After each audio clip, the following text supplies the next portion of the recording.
A psicanálise, como todos sabemos, nasceu em Viena, no final do século XIX, e se espalhou pelo mundo. Dos lugares onde a psicanálise se desenvolveu de diferentes formas, com diferentes escolas, em diferentes âmbitos, inclusive, da cultura, não apenas na clínica, foi na Argentina.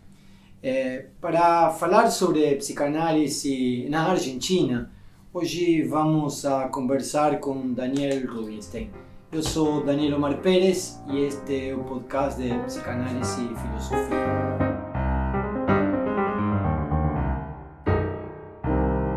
Daniel Rubinstein é professor, psicanalista e tem uma série de textos e publicações bastante destacadas no âmbito da psicanálise.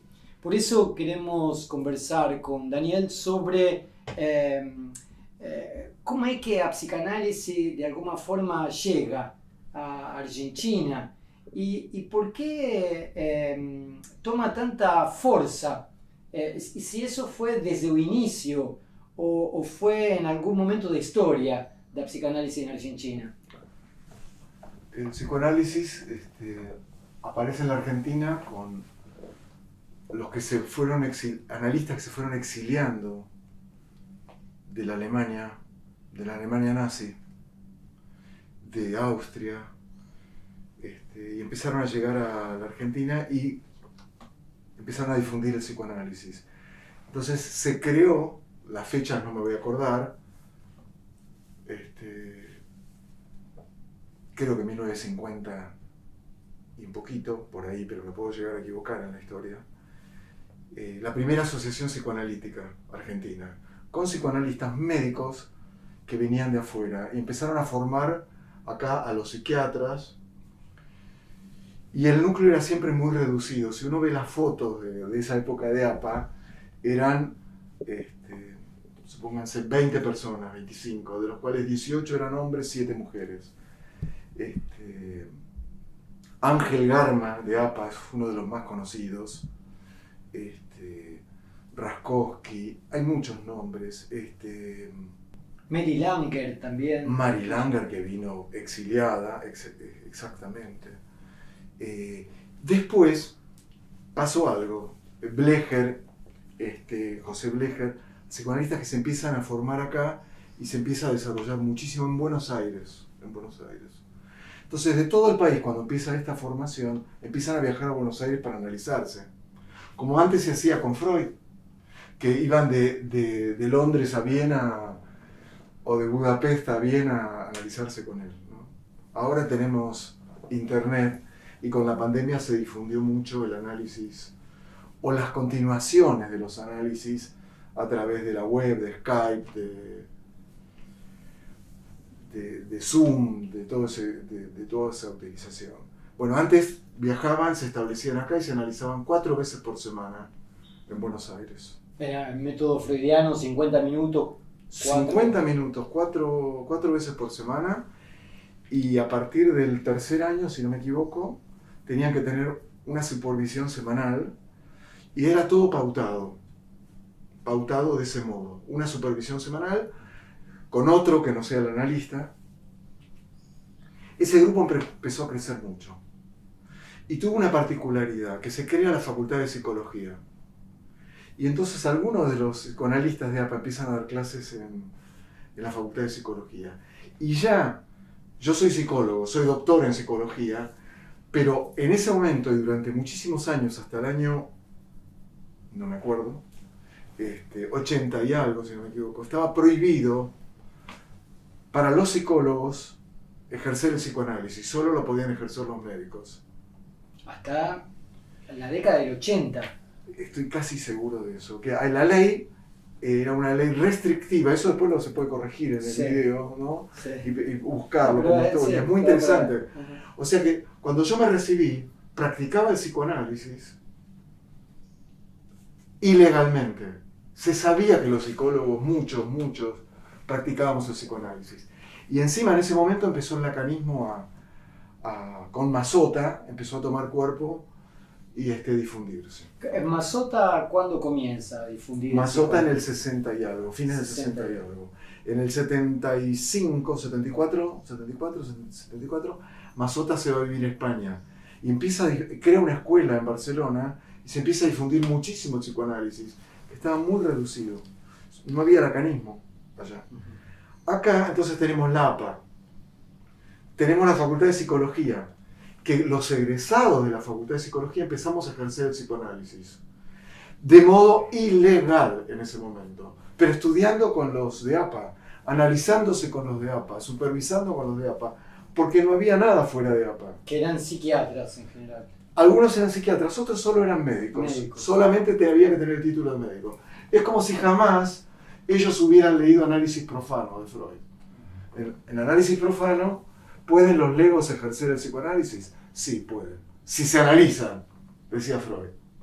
Y de hecho, a mi gusto, uno de los mejores discípulos directos de Freud es Theodor Reik. Theodor Reik no era médico. ¿Qué es el motivo de ese texto, Análisis Profano? Exactamente. Theodor Reik, no Reich, Reik, tiene unos libros que son hermosísimos. Para quienes trabajan psicoanálisis y cultura, Aventuras en la investigación psicoanalítica, por ejemplo. Trabaja textos de la Biblia y los piensa con el psicoanálisis. Es maravilloso como discípulo. Y él no era médico. Y Freud le tenía muchísima confianza.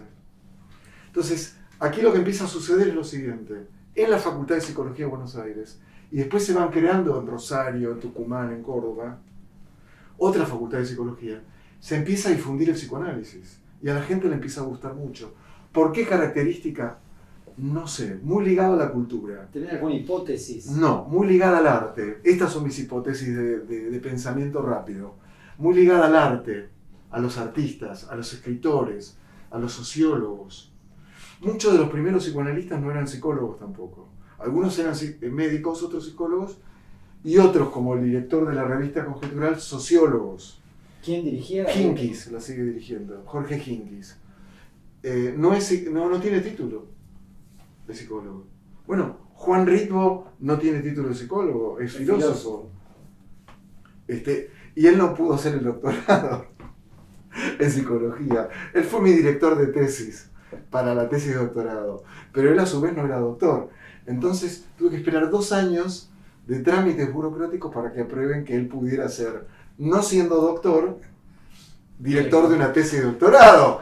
Pero él tiene, yo tengo una biblioteca de escritas y de libros, y él tiene así.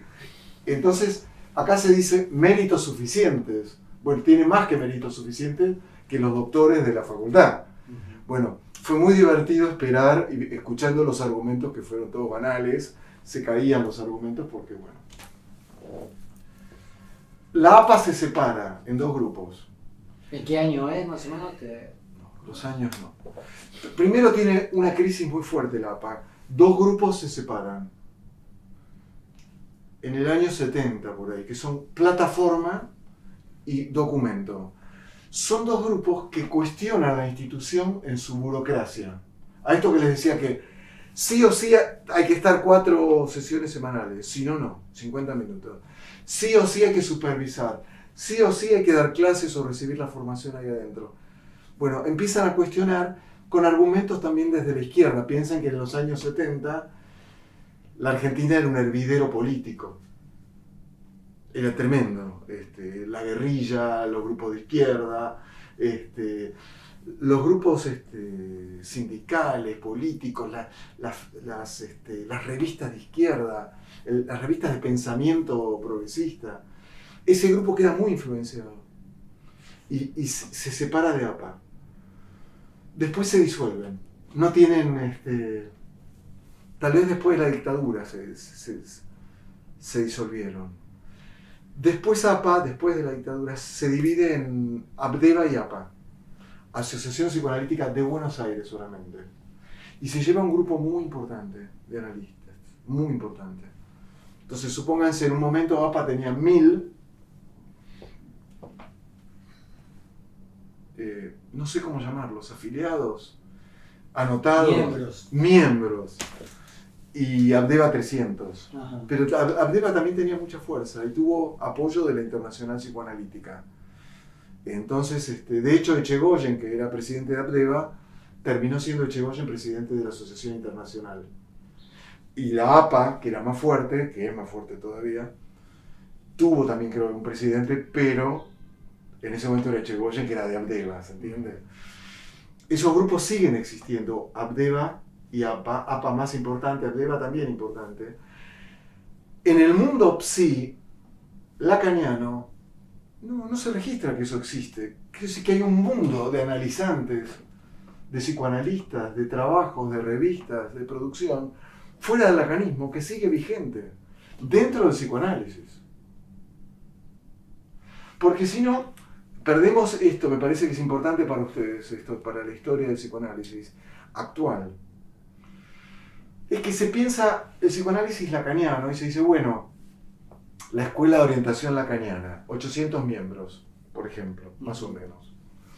La escuela freudiana de Buenos Aires, 130, más o menos cifras. La escuela freudiana argentina, 70. Después pequeños grupos de escuelas que tienen 20, 40, 50, muchas. Pero eso es un núcleo muy importante. Pero están estas dos instituciones que son el origen del psicoanálisis en Argentina, que siguen vigentes. Yo conozco mucha gente que trabaja en esas instituciones y dan clases en seminarios, y encima, de a poquito fueron introduciendo a Lacan en esas instituciones. Miren, justo. Se llama Lecturas de la Clínica. Es un libro que lo leí hace muy poquito, 3-4 meses. Un amigo mío participa. Es un grupo de gente que está en APA y en Abdeva, que se reúnen una vez por mes, creo, y discuten casos. Y en esta ocasión, ya habían hecho otro, pero yo no lo leí, tomaron un caso clínico de Masoud Khan, psicoanalista que yo no había leído mucho, había ojeado. Hicieron un muy buen libro de discusión sobre el caso clínico, y cada uno aporta lo suyo. Todos lacanianos. Ustedes dirán, ¿pero cómo lacanianos en APA y en Abdeva? Sí. Y además se juntaron, pero no para armar una institución, un grupo de estudio, de trabajo, de formación, psicoanalistas de APA y psicoanalistas de Abdeva. Hace unos años atrás me llamó Ricardo Rodríguez Ponte, que quizás de nombre lo conozcan. Ricardo falleció, se enfermó y falleció. Un amigo que tradujo al castellano todo de vuelta a los seminarios de Lacan. Y son unas traducciones imperdibles, porque tiene muchísimas referencias. Y trabaja con Stafferla, trabaja con la de Miller, etc. Se consiguen. De hecho, yo tengo muchas traducciones de él en internet que las puedo compartir si quieren. Pero si no, se consiguen, circulan, impresas. Es lo mejor que hay en la traducción al español, mejor que la de Paidós. Mucho mejor. Mucho mejor. Una vez me llama Ricardo y me dice, Daniel, quiero armar un grupo de gente, uno de cada institución. Entonces invitó, de lacaniana, a alguien de la École Lacanienne, a alguien de la Escuela Freudiana Argentina, a alguien de otro grupo, y me invitó a mí porque vos estás en Ensayo y Crítica del Psicoanálisis, un grupo que fundamos con Juan Ritvo, con Claudio Glassman, con Edgardo Aimovich, que está en Rosario trabajando también, y otro grupo de gente, y éramos pocos, 20. Y le digo, no, pues yo ya me fui de Ensayo y Crítica hace 3 años, le digo. No importa, te invito igual, me dice. Entonces armamos un grupo de discusión. Y era muy interesante porque uno de esa manera rompía con el discurso cerrado, fechado, de cada institución. Donde todos saben lo que va a decir el compañero de la institución antes de hablar. Ya se sabe. Porque no va a decir nada nuevo que no se haya dicho. ¿Se entiende lo que estoy diciendo? Es decir, es esperable porque uno cuando va a hablar va a calcular lo que están esperando que uno diga. Entonces se produce un ida y vuelta de identificación y siempre hay alguien, como dicen en la IOL, Según indica Miller, Lacan dijo. No dicen Lacan dijo o escribió, dicen según indica Miller. Bueno, pero eso en las otras instituciones lacanianas también pasa. No dicen como dice Miller o como indicó Miller. Como indicó, no voy a dar los nombres, pero en la Escuela Freudiana de Buenos Aires hay alguno, en la Escuela de la Argentina hay otro, etcétera, etcétera, etcétera. Cuando yo terminé la Facultad de Psicología, hace muchos años, 46, había muy poco lacaniano. Había bastante freudiano, pero había mucho de otras corrientes. Después se fue concentrando el psicoanálisis y tomando muchas cátedras. Acá, en Tucumán, en Rosario, en Córdoba. En otras, Mar del Plata también, pero no tanto. Yo me jubilé, terminé la facultad hace 2 años, cuando empezó la pandemia, en 2020, en una cátedra que se llamaba Escuela Francesa, y dábamos Lacan. Pero muchos de los contenidos que dábamos nosotros se daban en otras materias, que no eran lacanianos. No tenían nombres lacanianos, pero se daban, se pasaba un programa por otro. ¿Por qué? Porque había mucha abundancia de profesores lacanianos, y los alumnos se fueron cansando. Entonces, algunos hacían como un trayecto de elegir materias no tan lacanianas. También está pasando esto, ahora también está pasando esto. En la Facultad de Psicología. En la facultad. Pero la Facultad de Psicología de Buenos Aires ha sido un reducto, un núcleo muy fuerte de psicoanálisis lacaniano. De hecho, muchos de los autores de Conjetural, en algún momento de la prehistoria, ya no de la historia, ya del año 72, 73, daban clase en la facultad. Algunos fallecieron inclusive. Fukelman, Hinkis estuvo en un tiempo en la facultad, muy poquito, muy poco, pero estuvo también. Era no sos médico, no estás en APA, estás en la Facultad de Psicología. Era el lugar institucional. Yo estuve en Ensayo y Crítica, la fundamos juntos, y después me pareció que volvíamos siempre sobre lo mismo y decidí irme. Empezamos a funcionar como un grupo de trabajo. Juan venía cada 15 días. Juan Rito venía cada 15 días, entonces trabajábamos con él y un día nos sentamos en un bar, Claudio Glasman, Juan Rito y yo, y dijimos, vamos a fundar algo, que sea de esta manera. Y se armó, la verdad, nos reuníamos cada 15 días y venía mucha gente que no formaba parte, pero venía mucha gente a escuchar las discusiones.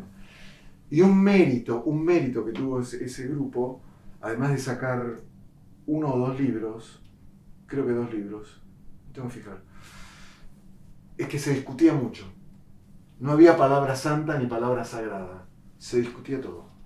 Y a la gente le llamaba la atención, y a veces a viva voz se discutía, ¿no? ¿Y no había un según indica ahí? No. Ni siquiera según indica Juan, según indica Hinky, según indica Miller. Era, yo leí tal cosa. Y eso provocaba mucha discusión y mucha extrañeza en el ambiente de Buenos Aires, donde es según indica el director de la escuela, según indica Miller, o Éric Laurent, depende. Pero, ¿por qué se dio así en las instituciones lacanianas? No sé de todo. Porque en APA, la gente no dice como dice el director de APA. Está bien, son muchos. Hay varias orientaciones en APA, ¿no? Y además hay varias. Por ejemplo, está el grupo winnicottiano. Claro. El grupo de Masud Khan, que siguen el grupo de Milani Klein, que son los que mayormente se fueron a Abdeva. Uh-huh. Y hay el grupo lacaniano, pero no es como dice tal, no hay una obligada referencia al jefe. Que vos abrís la boca y tenés que decir, como dijo tal, y después hablas. ¿Te parece que ese fenómeno de grupo, fenómeno de masificación? Que en el lacanismo sigue existiendo. Bueno, yo les contaba, me fui de Ensayo y Crítica, seguí en la facultad como profesor y me incluí en grupos de trabajo Y hoy sigo en esos grupos de trabajo. Nos reunimos cada 15 días, discutimos, sacamos un libro. No tiene nombre, grupo de los martes, porque nos reunimos los martes. Hace poco dijimos, pongámosle encuentros psicoanalíticos. Somos 20, 25. La gente no lo llama encuentros psicoanalíticos, lo llama grupo de los martes igual, ya nos acostumbramos. Sí, le pusimos, pero no se usa. Hay una idea generalizada en Brasil que entiende que durante mucho tiempo el psicoanálisis en Brasil fue muy elitista. Era una cosa muy cara, inaccesible a la mayoría de las personas, tanto para hacer análisis cuanto para formarse, ocupar el lugar de analista. Sí. ¿Cuál es, aquí, cómo fue eso? Por eso, acá la ruptura con esa manera es cuando desde la Facultad de Psicología empezamos a egresar. Porque al principio, para analizarse con APA, tenías que pagar 4 sesiones semanales, caro. Tenías que supervisar. Y tenías que tener algo de donde trabajar. Una persona se había recibido de médico y hacía guardias para dar inyecciones o guardias clínicas. Y tenía que tener una familia que lo ayude. Está bien, cuando uno ingresaba y si podía, al poco tiempo tenías pacientes, pero era una élite, era clase alta, clase muy alta. Inclusive muchos psicoanalistas de doble apellido, como decimos acá. Acá se utiliza un solo apellido. En Brasil los dos apellidos son comunes. Acá aquí, es uno. Sí. Pero la gente de clase alta usa 2 apellidos, el paterno y materno, ¿no? Ahora se están utilizando los dos más generalizados. Era muy caro. Cuando yo me empecé a analizar, la persona con la que me empecé a analizar era psicoanalista, pero no era de APA. Y cobraba no muy caro. Entonces yo me analizaba 4 veces por semana. Vos comenzaste con ese método de 4 veces. Sí, porque esta mujer trabajaba de acuerdo a cómo ella se había formado. Pero ella no era médica. Si estoy hablando del año 73.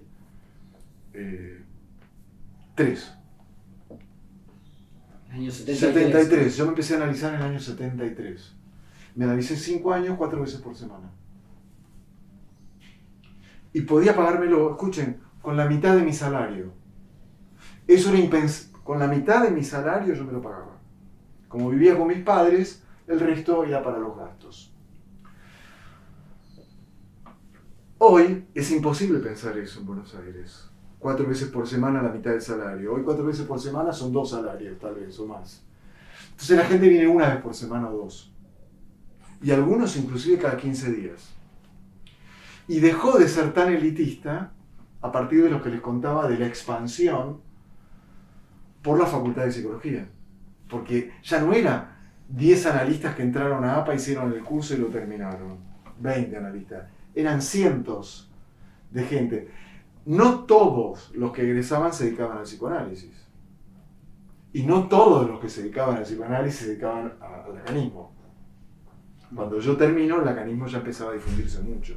De hecho, yo empecé a estudiar junto con Freud y Lacan, en el año 73, 74. Pasó algo más. Las residencias en los hospitales, las concurrencias en los hospitales, las residencias son pagas. Las concurrencias son gratuitas.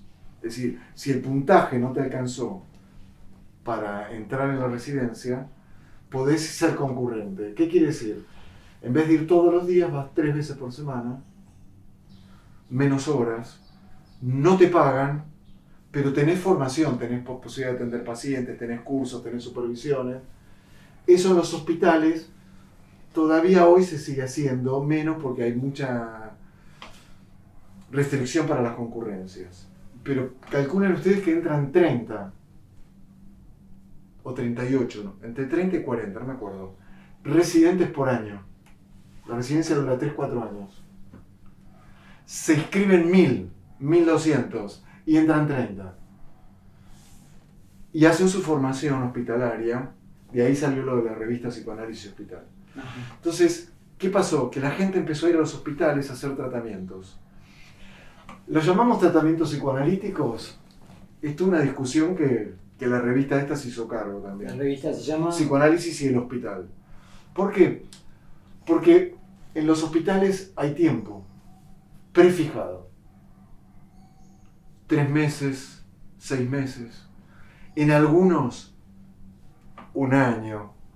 Y después te dicen, no, hay lista de espera. Entonces hay mucha gente que quiere, como no tiene dinero para pagar a un psicoanalista, que ya no es tan caro igual como era antes. Cuando yo empecé a analizarme en APA era imposible. También era imposible para mí que no era médico. Pero si yo como médico hubiera querido entrar, me recibí de médico, era muy cara la formación. Después se fue como masificando mucho más. Y hoy en día la gente termina la facultad de psicología, hay muchas facultades privadas de psicología, muchas. En Buenos Aires creo que hay 4 o 5 privadas, además de la UBA, de la Universidad de Buenos Aires. La mejor sigue siendo la UBA, aunque su nivel, así era cuando yo estaba como estudiante, y de a poco fue cayendo. Ahora está acá, pero las otras están acá. Nada que ver. El nivel de la facultad de psicología sigue siendo bueno, no tan bueno como antes, pero es bueno. Entonces vos tenés facultades privadas de psicología, acá y en el interior, en Rosario, en Córdoba, en Mendoza. La Facultad de Psicología de la UNR de Rosario es estatal. Sí, es estatal. Tiene más o menos unos 8.000 estudiantes. Muchísimo. Y la mayoría sigue psicoanálisis. La mayoría sigue psicoanálisis. Acá una gran parte sigue psicoanálisis, pero no todo el mundo. ¿Por qué? Porque hay salida de selección de personal, de forense, institucional, educacional. Y son especialidades que antes estaban muy como desvalorizadas. Todo era psicoanálisis. Casi era sinónimo, psicólogo, psicoanalista. Hoy no. Hay que aclarar que uno es psicólogo y además se dedica al psicoanálisis. Porque hay gente que no se dedica al psicoanálisis, mucha. Pero entonces, respecto a la pregunta que vos me hacías, de la élite de clase alta se pasó a clase media. Sí. Y hoy, en el conurbano bonaerense hay muchos hospitales alrededor de la ciudad. En la zona metropolitana de Buenos Aires. Saliendo de la General Paz, como Claro. decimos nosotros. Y hay muchos hospitales donde hay muchos psicoanalistas jóvenes atendiendo. Residentes, terapeutas que son concurrentes. Y hay tratamientos acotados en el tiempo. No son tratamientos de 5 años, 10 años, 20 años, no sé, lo que dure cada psicoanálisis.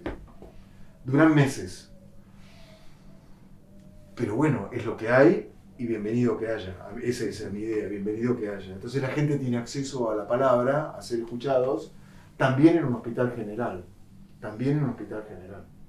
O sea que hay, están los psiquiatras en un primer momento, psicólogos, no psicólogos, no psiquiatras, se amplía la práctica clínica del psicoanálisis para fuera de Buenos Aires y para más allá de los grupos. Y hay otra cosa que llama mucho la atención cuando uno viene a Buenos Aires, es la cantidad de librerías que hay, ¿no? Había más. Sí. Bueno, yo intento, cuando vengo, hacía algunos años que no venía, intento ir a todas y no consigo, me canso mucho antes de poder ver todas las librerías. Sí. Y una de las cosas que es característica de las librerías es la cantidad de producción psicoanalítica, ¿no? Hay editoras que se dedican. Bueno, Letra Viva, además de vender libros, tiene una editorial. Y en esa editorial, yo te diría que una vez por mes sacan 1 o 2 libros de psicoanálisis. 1 o 2 títulos por mes. Sí, de psicoanálisis, sacan muchísimo. Si se vende mucho o poco, no sé, sí. Pero que hay mucho.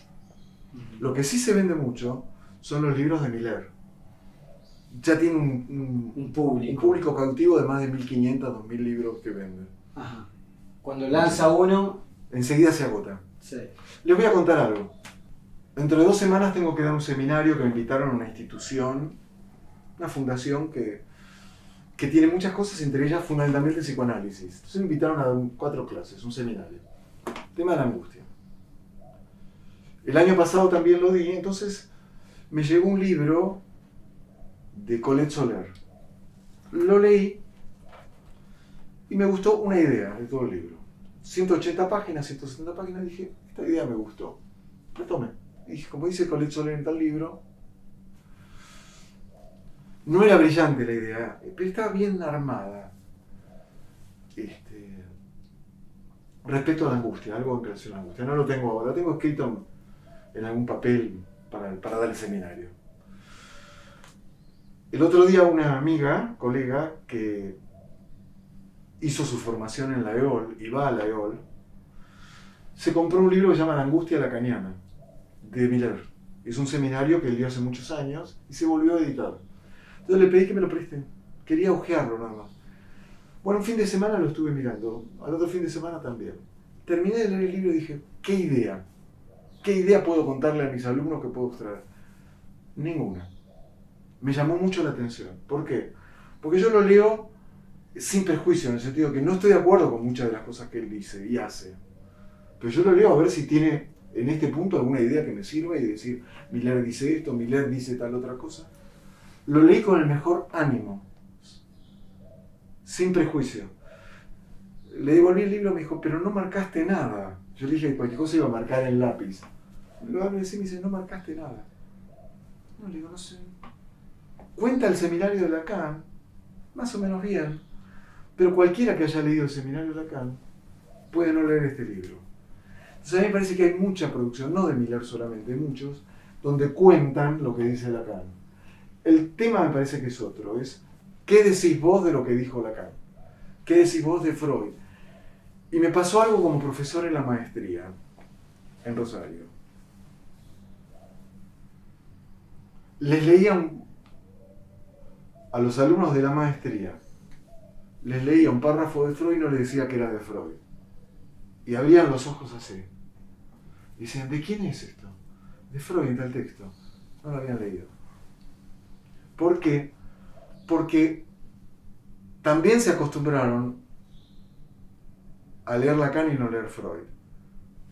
Y a mí me parece que está mal, más que mal, que es un horror.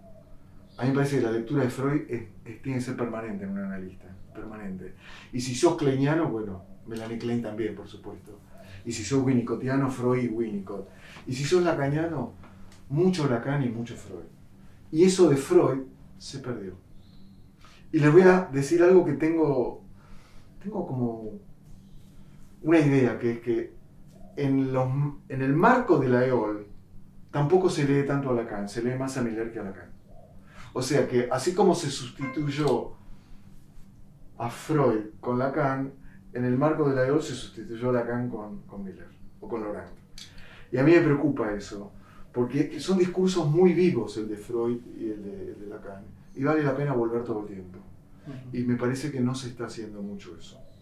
No se está haciendo mucho eso. Agarrar un párrafo de Lacan y trabajarlo, y pensarlo, y discutirlo con otro párrafo de Lacan, con uno de Freud, con Winnicott.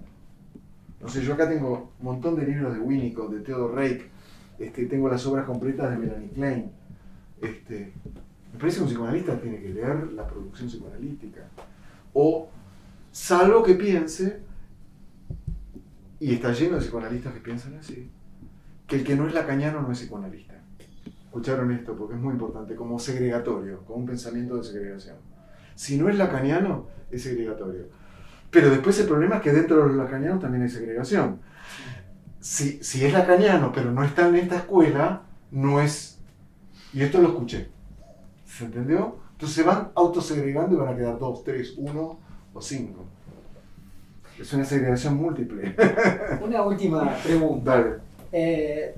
Tenés la colección de Conjetural, ¿no? Y es una publicación que, bueno, de algún modo marcó a varios de nosotros, digo, porque yo he sido un lector de Conjetural. ¿Cuándo se crea Conjetural? ¿Cómo se crea? Dura hasta hoy y parece que continuará. Muy bien. El Conjetural se crea en 1980, podemos verla, la primera, pero después de que varias personas se retiran, se van de la escuela freudiana y arman este grupo si yo les dije grupo se van a enojar, 1983. Pero a ver, vamos a ver, Jorge Hinckley, director en ese momento. Hinckley, Marchilli, déjenme ver alguno más. En los otros números aparecen. Formaban parte de la escuela freudiana, primero de Buenos Aires, fundada por Mazzotta.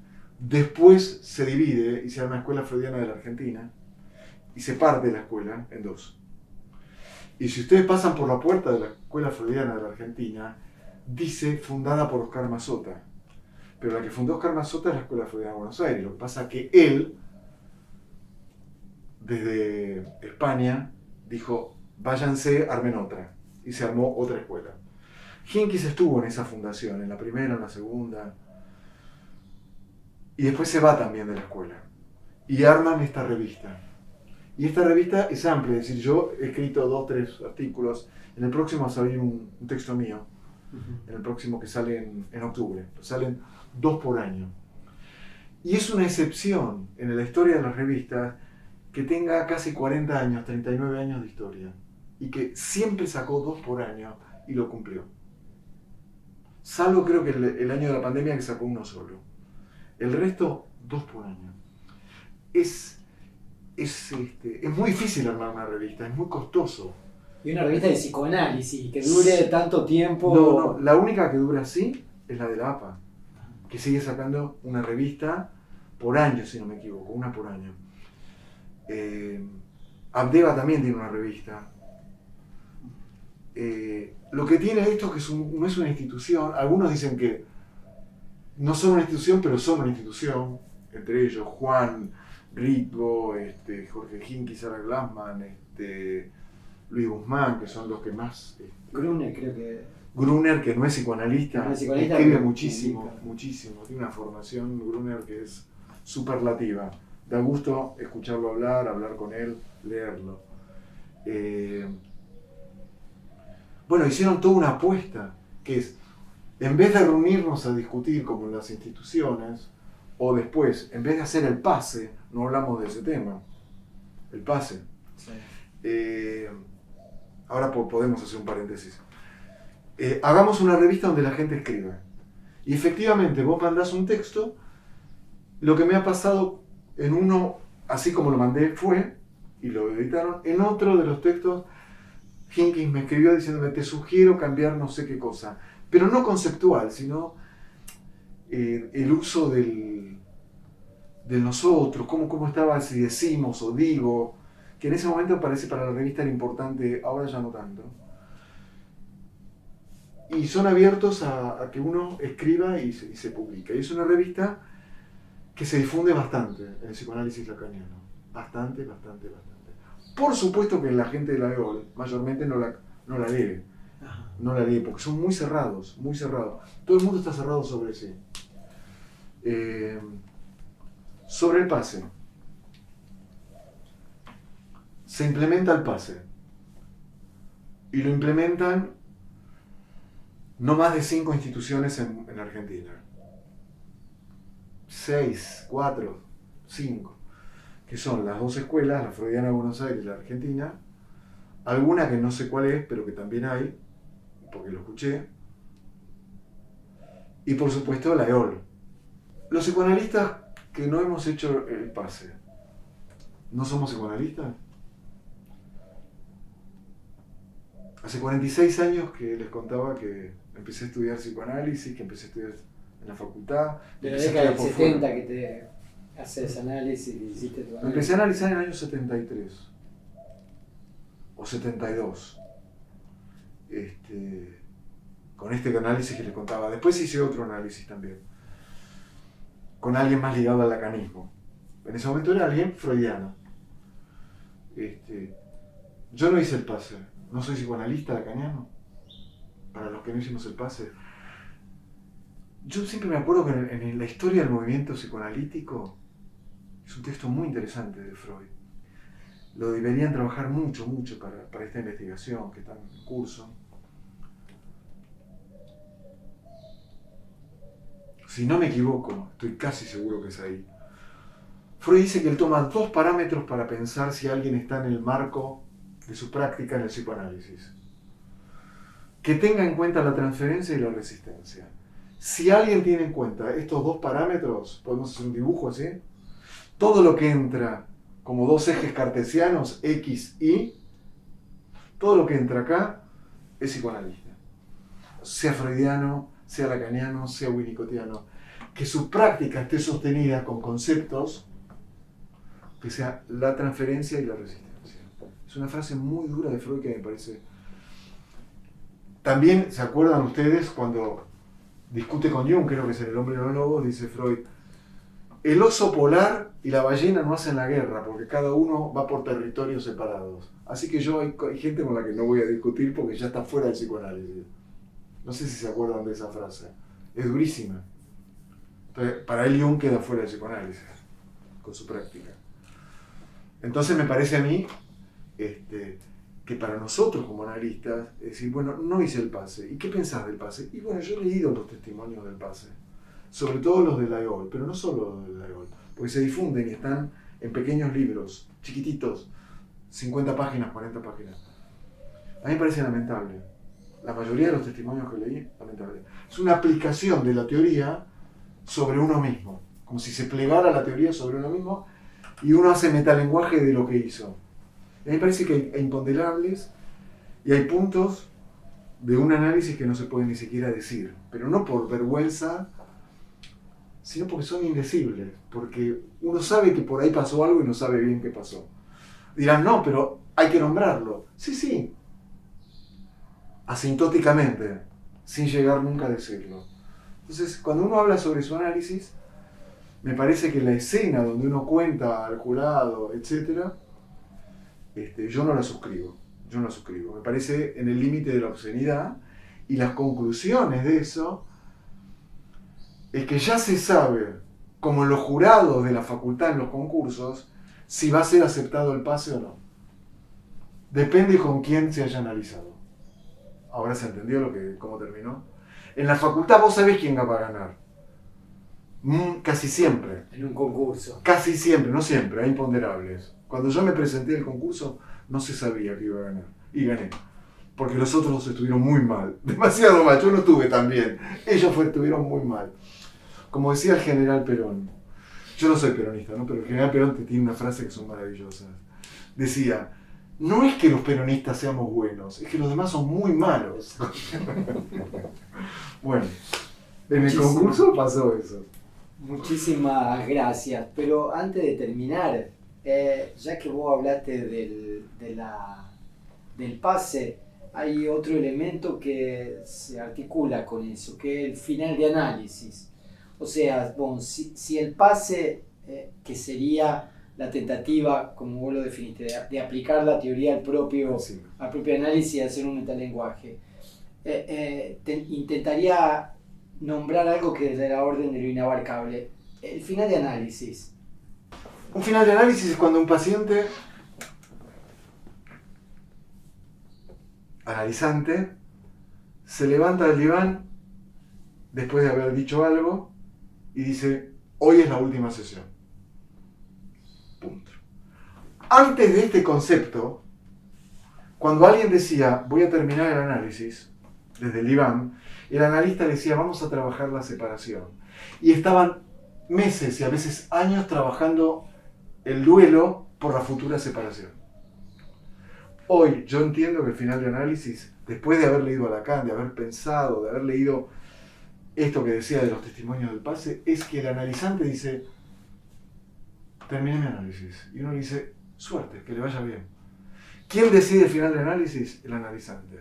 Porque si un analizante, cuando acaba de decir, mire, estoy pensando en irme, en terminar el análisis, no en interrumpir, terminar. Tal vez algún día me analice de vuelta con usted o con otro, o nunca más me analice. Y si se sienta, lo mira a uno a la cara y le dice, ¿usted está de acuerdo? Hay que decirle, vuelva a la próxima. En cambio, si cuando dice, hoy es la última sesión, y lo saluda y se va, hay que decirle, buena suerte. ¿Se entiende la diferencia? Si todavía me pide el acuerdo, es que hay algo de la transferencia que todavía no cayó. Y a mí me parece que ese es un punto crucial de la llamada final de análisis. Y a mí me alegra personalmente, como analista, cuando un analizante se sienta y me dice, adiós. En esa nos vemos. En esa, no pide mi conformidad, mi asentimiento de que, sí, yo estoy de acuerdo. Ni de acuerdo ni de desacuerdo, se fue. Me parece que ese es el final de análisis. Imperfecto, porque la vida es imperfecta. Porque la vida va a seguir siendo imperfecta. Y el analizante o ex analizante o habiendo sido analizante, en un próximo futuro va a tener también algunos síntomas, pero su relación a su padecimiento va a ser distinta. Siempre, si pasó por un análisis. El final de análisis no es un final que completa. Imperfecto. Un final imperfecto. Y esto está en Freud, en análisis terminable e interminable, lo llama así. Aparte es muy divertido como lo dice Freud en ese texto. Dice, ¿cuándo termina un análisis? Cuando el analista y el paciente se dejan de ver para tener sesiones. Ya está. Pero me parece que es el analizante el que tiene la última palabra. ¿Vieron que siempre se dice, en este lugar el que tiene la última palabra es cuidado? Él va a decir, ella va a decir si sí o si no. Puede ser en un trabajo, en una investigación. El análisis tiene que romper con eso, en el sentido que la última palabra la tiene el analizante, que es terminé. Y el analista asintiendo, diciendo adiós. Se terminó. Si me pregunta, insisto con esto, ¿pero usted está de acuerdo? Vuelva la semana que viene y lo hablamos. Quiere decir que hay algo que no terminó. Entonces, si quieren conceptos y el objeto A y caerse del lugar, es más sencillo. Está bien pensarlo de ese modo. Pero ya no ocupás el lugar que ocupabas hasta una semana antes. Esa semana algo le pasó en la sesión anterior, en las sesiones que vino teniendo, y en esa, porque podía haber sido la próxima o la anterior, no, pero fue esa. También hay algo del azar, que fue dicho o escuchado una palabra, y la persona dice, hasta acá, final. Y uno lo que tiene que hacer es saludarle y decirle, mucha suerte. Punto. Bueno, es un buen final. Terminamos por acá, entonces. Bueno, espero que les haya servido para vuestra investigación y cuando la tengan quiero recibir el mensaje en forma invertida. Tú has dicho tal cosa, Rubén.